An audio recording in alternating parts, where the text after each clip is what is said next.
এক বেলাতেই বিক্রি হয় ৫ থেকে ৭ কেজি পরিমাণের লটপটি। ভ্রাম্যমাণ দোকানের এই খাবারের স্বাদ এতটাই জনপ্রিয় যে রীতিমতো ভিড় জমে যায় বগুড়া শহরের এ স্থানে। দেখতে যেমনটা লোভনীয়, খেতেও তেমন সুস্বাদু বলে জানান এখানে আসা ভোজন প্রেমীরা।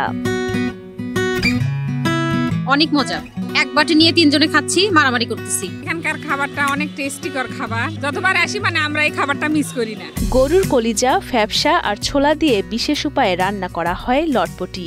গত ৭ বছর ধরে ভ্রাম্যমাণ দোকানে বিক্রি করা হচ্ছে এই খাবার। ফুল প্লেট লটপটির দাম রাখা হয় ৬০ টাকা এবং হাফ প্লেটের দাম রাখা হয় ৩০ টাকা। লটপটির সাথে আরও বিক্রি করা হয় বট ভাজা, এর দাম রাখা হয় প্রতি বাটি ৪০ টাকা। লটপটিটা আমার খুব ভালো লাগে, আর এখানে হচ্ছে আমার বাসা, তো এখানে মাঝে মধ্যে আসা হয়। হিলি থেকে আসছি বগুড়াতে, শুধু লটপটি খাওয়ার জন্য আসি। লটপটি তৈরি করতে আগের রাতেই ভিজিয়ে রাখা হয় ছোলা। সারা রাত ভিজিয়ে রাখা ছোলা খুব ভালো করে ধুয়ে নিয়ে সিদ্ধ করা হয় সকালে। এদিকে গরুর কলিজা ও ফ্যাপসা সিদ্ধ করে তা কেটে নেওয়া হয় ছোট ছোট টুকরা করে। কাটা শেষ হলে তা আবারও ভালো করে ধুয়ে নেওয়া হয় কয়েকবার। এরপরই শুরু হয় রান্নার কাজ। একে একে সব মশলা দিয়ে তার ভেতরে দিয়ে দেয়া হয় কলিজা, ফ্যাপসা সহ সিদ্ধ করে রাখা ছোলা। বেশ কিছুক্ষণ কষিয়ে পরিমাণ মতো তাতে পানি দিয়ে রান্না করা হয় দীর্ঘক্ষণ। এরপরই তৈরি হয় সুস্বাদু লটপটি।